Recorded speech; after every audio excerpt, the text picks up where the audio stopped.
Aloha, I'm Kirsten Baumgart Turner, and this is Sustainable Hawaii at thinktechhawaii.com, streaming live educational and civic engagement on the internet and Oceanic Channel 16. Today we're talking about the recent Paris Agreement on the world's commitments to mitigate climate change. The key result from the recent 21st convening of parties, or COP21 Paris Agreement, was to set a goal of limiting global warming to less than 2 degrees Celsius compared to pre-industrial levels. The final agreement calls for zero net greenhouse gas emissions to be reached sometime during the second half of the 21st century. The parties agreed, quote, to pursue efforts to limit global temperature increase to 1.5 degrees Celsius, which will require zero emissions sometime between 2030 and 2050, according to some scientists. Although countries are required to set targets, they are only referred to as intended nationally determined contributions, or INDCs, with no specific date, and there's no enforcement if a set target is not met. Indeed, item 17 of the 12-page agreement notes with concern that the estimated aggregate greenhouse gas emission levels in 2025 and 2030 resulting from the INDCs do not fall within the least cost 2 degrees Celsius temperature rise, the scenarios that are preferred, but rather the agreement notes that much greater emission reduction efforts will be required. Here to discuss COP21 Paris Agreement is a young leader in Washington, D.C., who's advocating a more comprehensive U.S. climate plan that will actually meet COP21 goals. Kailua born and raised, Evan Weber is co-founder and executive director of the Washington, D.C.-based advocacy organization U.S. Climate Plan. It's working to elevate the national dialogue and engage the American people around climate change policy and the promotion of real clean energy solutions. Evan is no stranger to media, having appeared on Tom Harbin's Conversations with Great Minds, as well as Al Jazeera News, numerous radio talk shows, and print media, including Newsweek, in which he co-authored an article with Hawaii State Representative Chris Lee.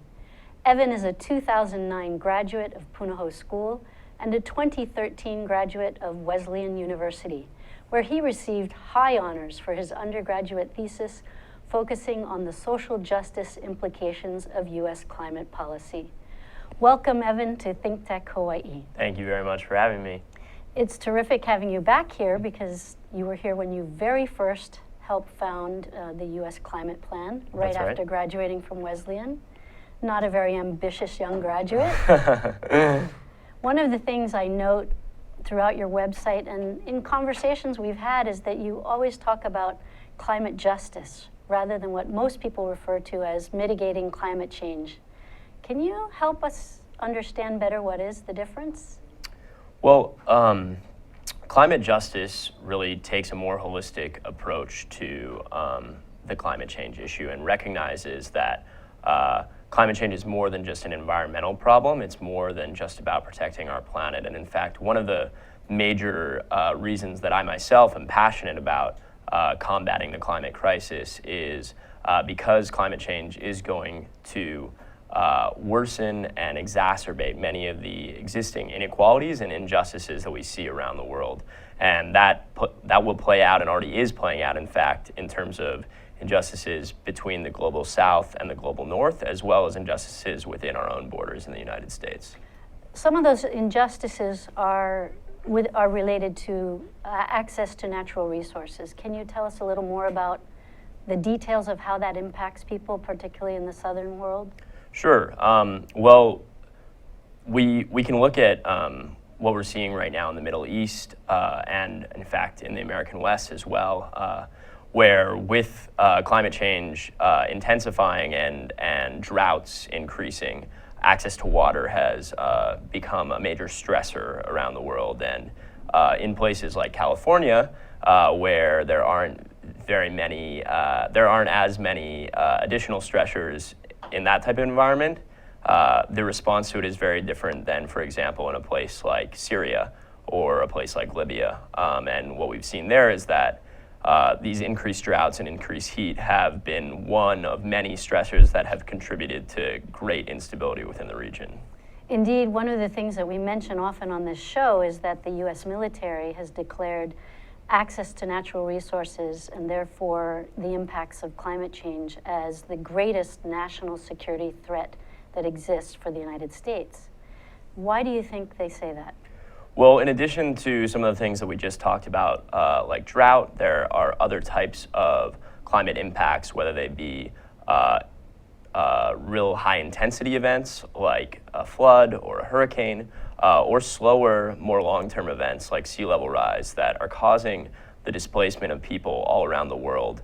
And as this displacement occurs, whether it's within borders of countries or across borders, that's causing great social unrest, and with social unrest often comes security risks. Right, so a lot of that social unrest is because of, and we look at particularly with the terrorism issues, is that people see a great inequality between the access to the resources and the ability to be able to thrive and meet a sustainable living quality of life, right?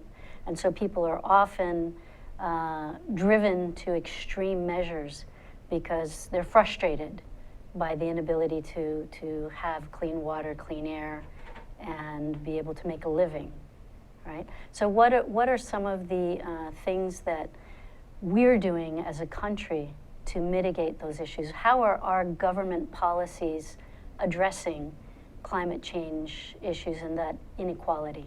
Sure. Well, I think one very potent example of the way that the U.S. government is working to address climate change is by working with other countries, and we have the COP21 agreement that you just told us a little bit about, which is a pretty significant example of, in many ways, one might say U.S. leadership. Another perspective might say that the U.S.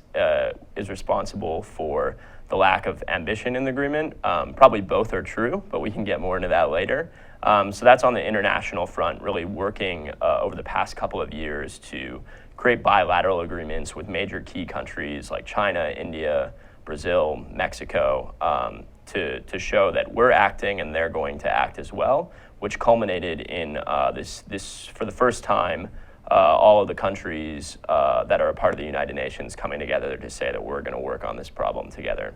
This is the 21st meeting, though. So how did that culminate in this? That's right. So this is the 21st meeting, and in fact, the process was going on before even the COP, or the Conference of the Parties, was established. So this has been several decades in the making.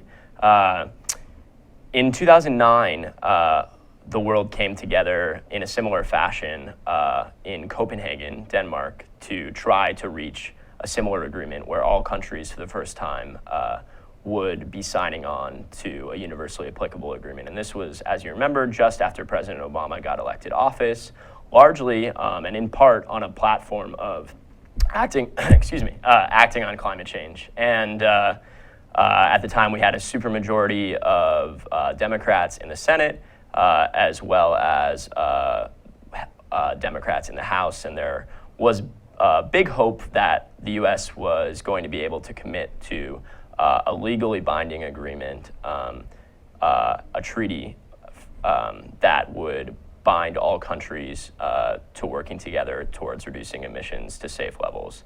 And why didn't that happen? Well, it didn't happen for a number of reasons, but one of the reasons was that the U.S. actually didn't show the type of leadership that it should have. And partially this was because there were some unexpected delays in what Congress was doing. Congress was at the same time working on comprehensive climate legislation that ended up not going through. So the U.S. didn't have as strong of a hand as they thought they were going to coming into the negotiations. But frankly, President Obama, Secretary Clinton, and the rest of the high-level negotiating team really didn't show the dedication to this process that they needed to. They weren't really working with other countries in the way that they are now. Well, now the president has come out with his Clean Power Plan. How does that measure up to what's required in the COP21 Paris Agreement? So the interesting thing about the COP21 Paris Agreement is that it's very honest about how far we are from reaching the goals that it's set forth. So as you noted, the specific language is that we're aiming for well below 2 degrees Celsius and pursuing efforts to keep warming below 1.5 degrees Celsius. That is a very, very, very ambitious target, and for developed countries like the United States, that would mean reducing our emissions from 60% below 2005 levels by 2030. And right now, the president's plan that you were referring to earlier at Copenhagen holds it at 17% below, right, 2005. By 2020. By 2020. Right. What's required in the COP21, if we were to meet the 1.5, or I believe the 2 degrees Celsius, would be over 26%. So right now, what President Obama has put forward in his intended nationally determined contribution the INDCs. The INDC, yeah. Lots of acronyms in the international climate space. But what he's put forward is to, reduce emissions between 26 to 28% by 2025.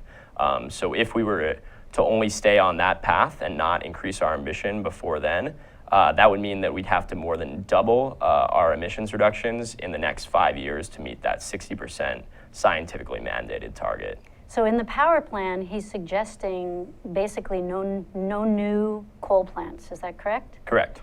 And we have the opposition to President Obama saying any closures is going to put a lot of people out of jobs, and obviously they're very against the long-term business plans that call for an actual increase in not only our fossil fuels production, but also our exports.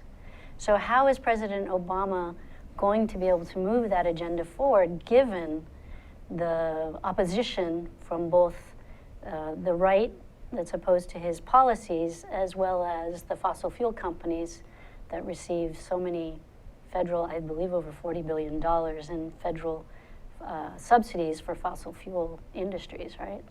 So President Obama is really acting within the authority that's already been granted to him by Congress under the Clean Air Act, which, as probably many people know, was passed back in the 70s and then amended in the 90s, in 1990. And that basically gave the EPA and the administration the authority to regulate pollutants. That's a very interesting and important point for our audience to understand, is that this is 1970s legislation that was agreed upon by a bipartisan Congress, right, that supported this. That's right. So back then, we didn't really know that climate change was a problem. There were some scientists that were talking about it, but it wasn't really until the 80s that people started testifying before Congress saying, hey, there's this really big problem out there, and we should probably do something about it. So the legislation, the Clean Air Act, wasn't designed to deal with a global problem like climate change. It was designed more to deal with local pollutants, but the Supreme Court and then the EPA in the 2000s ruled and made it so that they recognized that carbon dioxide and other greenhouse gases were in fact pollutants under the interpretation of the Clean Air Act. So ever since then, back in 2009, the Obama administration hasn't just had the ability and authority to regulate greenhouse gas pollutants, but they've actually had a mandate to do so. So, this President Obama's action is really the bare minimum of what we should be doing to address this problem. I'm wondering how does the INDCs, the independently nationally determined contributions to the reduction of climate change, how do they measure up from the different countries? I believe there are 190 plus countries that participated in COP21 and the convening of parties. How do some of those INDCs measure up? So there have been a number of different analyses that have done on these INDCs. Luckily, part of this process was that countries had to come to the table with their commitments before the actual Paris conference. So throughout this past year, they've had to put their commitments forward. And so there's been a little bit of time for civil society, governments to analyze what all this is adding up to. And keeping in mind that what they agreed to was to reduce warming from well below 2 degrees, pursuing efforts to get to 1.5 degrees Celsius. Right now, based on what's been put forward, the level of emissions that are expected to produce warming levels of, at a minimum, 3 degrees Celsius, and probably more on the magnitude of 3.5 or 4 degrees Celsius, which based would on be, analyses. according to scientists, absolutely catastrophic. That's right. Right, because the 1.5 degrees Celsius limit that we're trying to achieve is going to basically mitigate additional climate change, but it's not going to take us back. A 3 degree would be completely catastrophic, with further weirding of the weather and additional catastrophic weather incidences, right? That's right, yeah. If we look around the world today, climate change is no longer this far off distance threat. It's really something that's playing out in communities around the country and around the world, and in our home state here in Hawaii. And that's with less than 1 degree Celsius of warming to date. Since Since pre-industrial levels. Okay. And so if we're talking about 2 degrees, 3 degrees, 4 degrees, that's really an unthinkable world, and not a world that civilization has been designed to adapt to. And could. You brought along a great graphic that shows some of the INDC levels. Maybe we could look at those and you can walk us through Sure, yeah. what that's telling us. We're going to first go to a commercial, and we'll come back to that graphic. And Great. We're here with Evan Weber and from U.S. Climate Plan. We'll be right back. Aloha, my name is Justina Spiritu, and I'm the co-host of Hawaii Farmers Series. This is my co-host, Matthew Johnson, and you can catch us every Thursday at 4 p.m. at thinktechhawaii.com. What do we talk about, Matt? So on Hawaii Farmers Series, we're going to be bringing on the farmers and also supporter of farmers, including restaurants, caterers, as well as government supporters and nonprofits, to hear their background stories and understanding our local ag community just a little bit better. Yeah, essentially there's a lot more that goes into farming and the local food community beyond just producing the food. And we want to feature and get the background story on all these folks and see how we all work together as a community. So join us every Thursday. Aloha. Hi, we're back with Evan Weber with the U.S. Climate Plan, and he's about to tell us more about the INDCs that were agreed upon in the Paris Agreement. I think we're going to have them up on the screen. There we go. Walk us through that, Evan. So what this image is showing here is countries agreed to limit warming below 1.5 degrees Celsius to pursue efforts to do that. And that is actually a new development. Historically, the international community has said that a 2 degree level is what we can realistically, politically be aiming for. This recognizes the new science that has come about that says 2 degrees would actually be a pretty dangerous level of warming, which would mean many small island nations would be underwater. The Horn of Africa would be very burnt and desolated and things like that. So what this slide is showing is what countries are doing right now, what they've committed to, and then what they'd have to improve their ambition by to actually keep this 1.5 degrees Celsius goal within reach. So where it says current INDC over there, that's what different countries around the world have currently agreed to. So you can see the United States has said that we're going to reduce our emissions 26% below 2005 levels by 2025. Now, what was included in the Paris Agreement was a ratchet up mechanism, which would allow for countries to come back to the table every couple of years and increase their ambition. And what this analysis shows is that if we were to aim for this 1.5 degree target, we'd have to reduce emissions 60% below 2005 levels by 2030. So you can see that's a more than doubling than our current level of ambition, which is a pretty significant undertaking, and it basically means we'd have to zero out to 95%, basically 100% reductions in emissions by mid-century. So that's a very different trajectory than what we're currently headed for.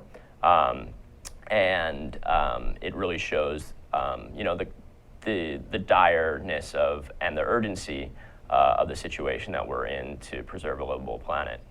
And one of the things that's particularly poignant in this when you talk about climate justice is that we have to start ratcheting down, but the developing nations are just beginning to ratchet up their economic development, which would mean that we have created the cumulative effects of climate change over generations. They're now beginning to contribute to that climate change on a much quicker trajectory, and we're asking them to shut it down fast. How is that not justice, not climate justice? So, this is one of the arguments that you'll often hear from people who don't want us to move forward with climate action is that, our economy is actually very clean, and countries like China especially produce more emissions than we do. It's true, we're no longer the biggest polluter every year in the world. China has surpassed us, but you also have to remember that China has 1 billion people, 3 times as many as we do, and they also produce a lot of our stuff. They produce a lot of the stuff for the rest of the world. The stuff that we demand. The stuff that we demand and the stuff that we consume. So many of their emissions are actually, you might say that we're responsible for them.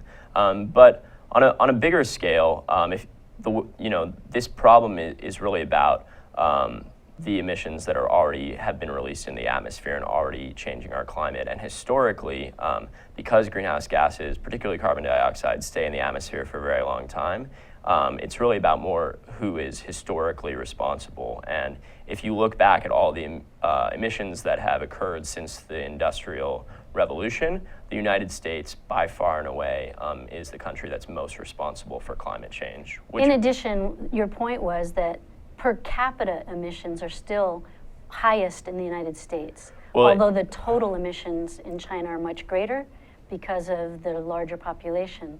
On a per capita base, we're more responsible. Is that not correct? The United States doesn't have the highest per capita emissions in the world right now. There are countries like Australia and others that per capita do produce more emissions than us, but still, that's something to pat ourselves on the back for, I guess, but it's all relative, and we're still, taking up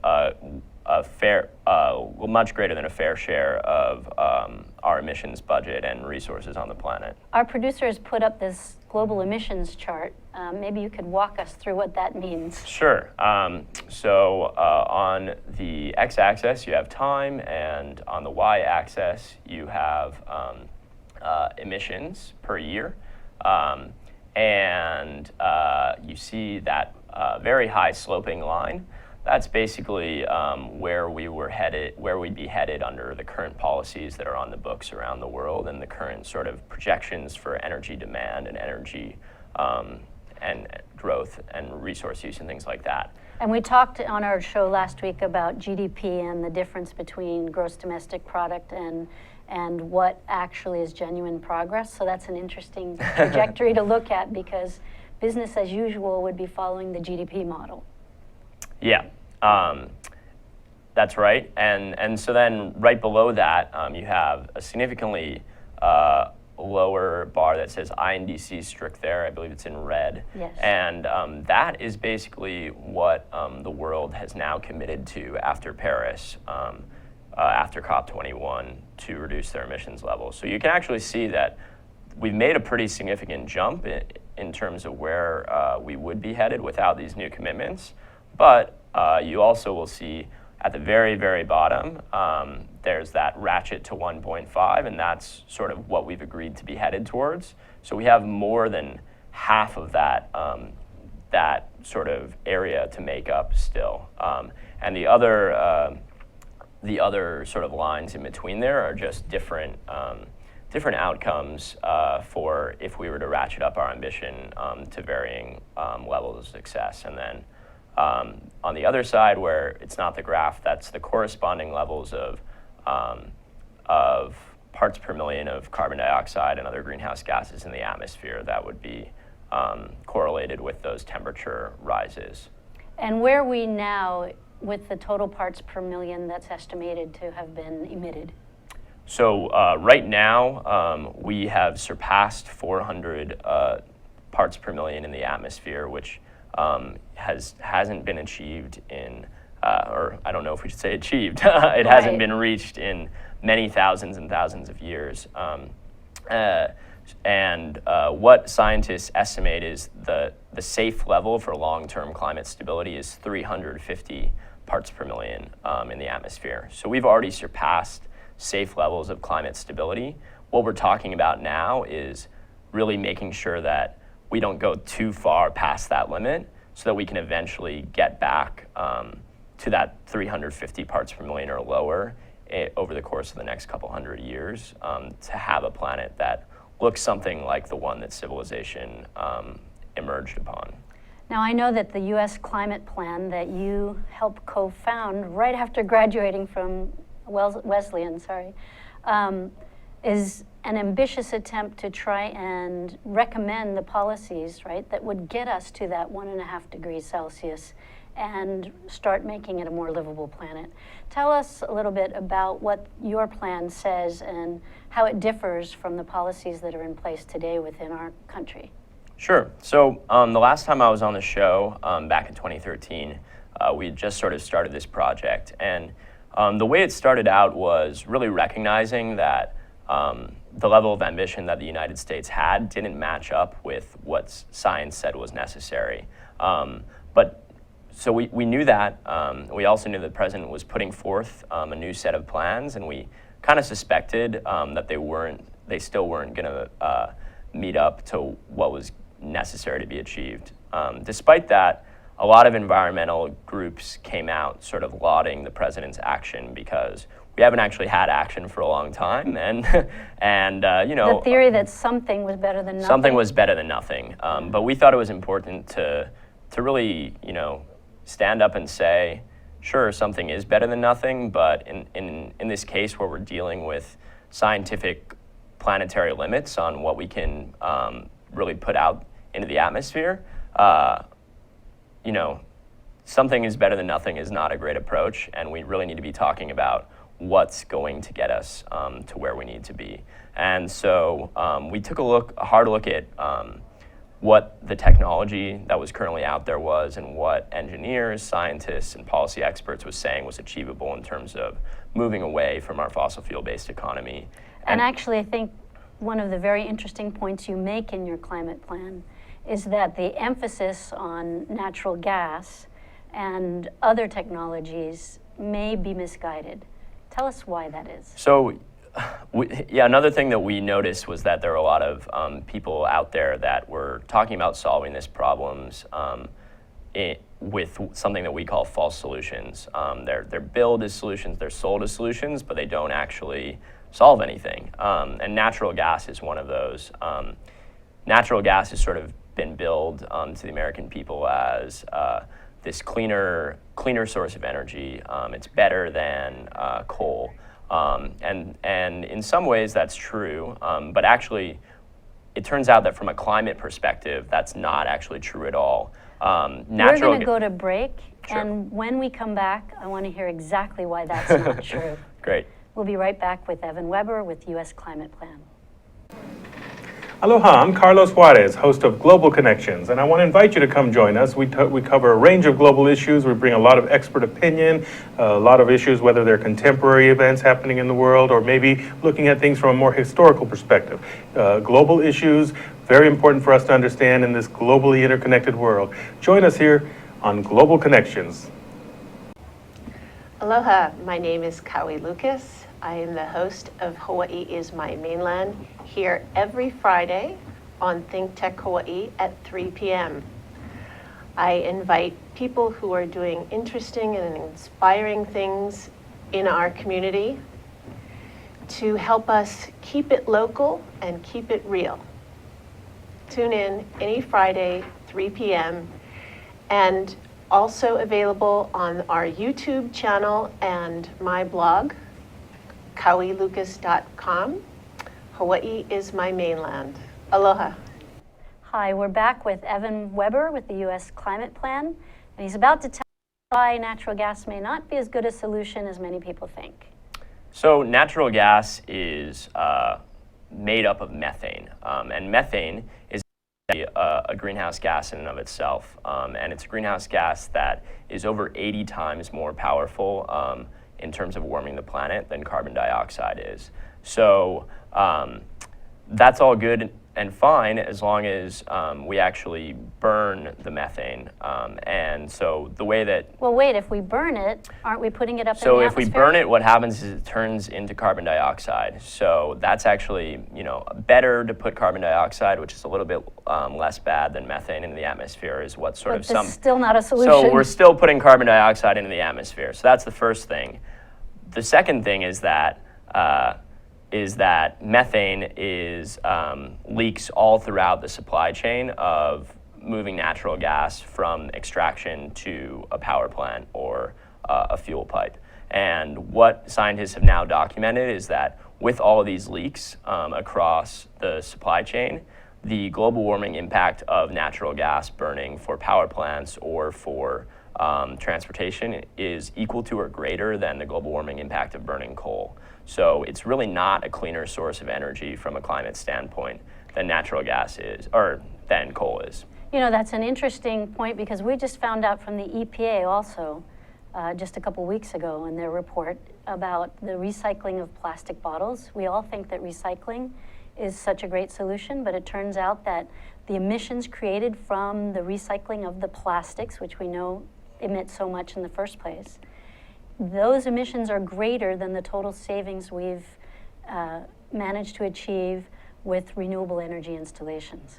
So this is another myth that we're unpacking that we need to focus on in our solutions to achieve the COP21 agreement goals. And I think there's a lot of dishonest accounting that happens across governmental processes. It's happening in the United States, it's happening in other countries around the world, and it's really up to us to make sure that we're holding our governments accountable. And to go back to the natural gas thing, if we could just bring up the slide. So we were talking about the president's Clean Power Plan, which is about how we're really going to move to a cleaner grid in the electrical sector. Yes, we have a slide about what is good about the power plan. So our organization, U.S. Climate Plan, did an analysis on the President's Clean Power Plan, and we kind of looked at what the good things were, what the bad things were, and where the opportunities were. The good things that we found, based on the previous proposed rule, more emphasis on environmental justice, which means making sure that the communities least responsible for change and most affected by the potential transition in our energy economy have a real seat at the table, and our governments that implement the Clean Power Plan are taking into account how to make sure that these communities receive the benefits in the way that the do. And one way to do that is by making sure that the payer isn't impacted as greatly during the transition? Sure. Okay. What's not good? Let's see. Sure. So if you look at what's not good is that right there you have a graph of natural gas use in 2014, so this past year, and then you have natural gas use in 2030 under the Clean Power Plan. So what we're seeing is that natural gas use is actually increasing under the Clean Power Plan. And this is at a time when, as we just looked at, with what we need to be doing on an international level, we really need to be moving off of all fossil fuels, not just coal, not just oil. We need to be moving off of all fossil fuels in order to really meet these ambitious climate goals that the world has. Because as you noted earlier, our goal is net zero emissions by the second half of the 21st century. Is it really needs to be 2025 as our goal. Is that correct? Yeah, I mean, this Clean Power Plan is out to 2030. If we're increasing natural gas use by then, there's no way that we're going to be able to get to net zero emissions by 2050. What's the other bad thing that you point up in the... The other bad thing is we looked at the EPA's numbers on renewable energy and compared them to renewable energy growth over the past decade. And what we found is that the EPA's assumptions for renewable energy growth were quite paltry. So you have a 0.1 projected increase in wind energy and a 32% projected increase in solar, compared to a 29% growth in wind energy over the past decade and 115% growth in solar energy. So what's important to note there is the yellow represents the past and the orange represents what's recommended for the future under the Clean Power Plan, and it's a considerable reduction in our progress to date. That's right, and if you just look at these graphs, you might think, okay, well, you know, solar is still growing, wind's still growing, that must be a good thing. And you know, they've grown, you know, really fast in the past decade. That's because these technologies are new. Maybe we can't have that high assumptions about how they're going to grow into the future. But really, if, you know, solar and wind still make up a very, very small amount of the United States total energy portfolio. Mm-hmm. And so if we're going to be moving off of fossil fuels, the growth in solar and wind has to be accelerated and taking off even more than it has already. So in order to achieve the COP21 Paris goals, we really need to remove fossil fuels. That's your, I think, most poignant issue for today's discussion and for our country's goals. At the same time, we know that we have over $40 billion in subsidies going to the fossil fuel industry. The U.S. Export-Import Bank also funds billions of dollars in overseas fossil fuels development, many of which is to support U.S. industry overseas. We also have a projected increase in natural gas that you've pointed out. How are we going to put a stop to this and do it by 2025? So, you know, one of the things that we looked at when we first did our initial report for U.S. Climate Plan was, what can the executive branch do? What can President Obama do in the rest of his time of office, which is now, you know, just about a year?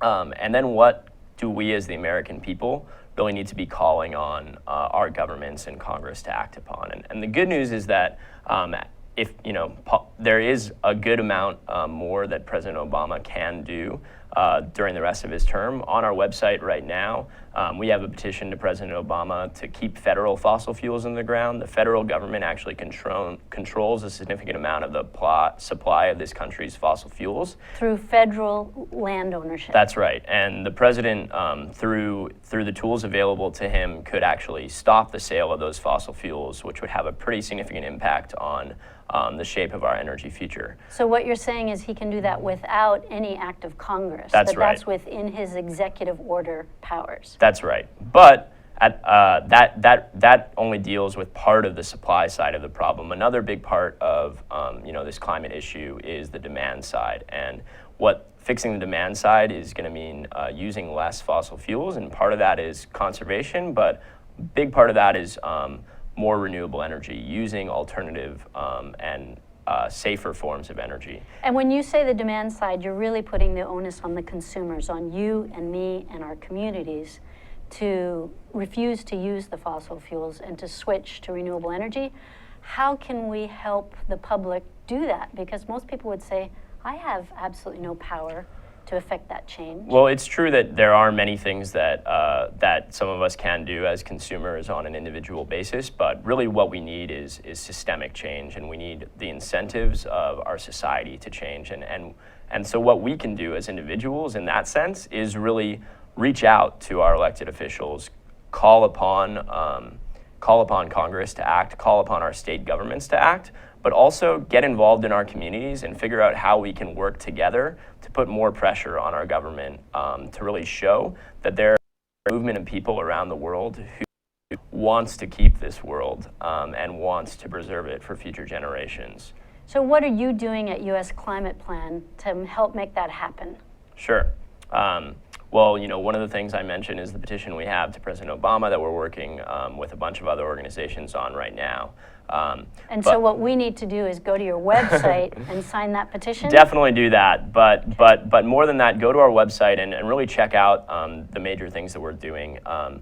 Our strategy is really about uplifting the stories of positive policy change and positive energy change that's happening around the country right now. Much of that is happening actually in our home state in Hawaii, and we want to tell that story as much as we can. So if you have stories about the energy revolution that's taking place, reach out to us and send them to us.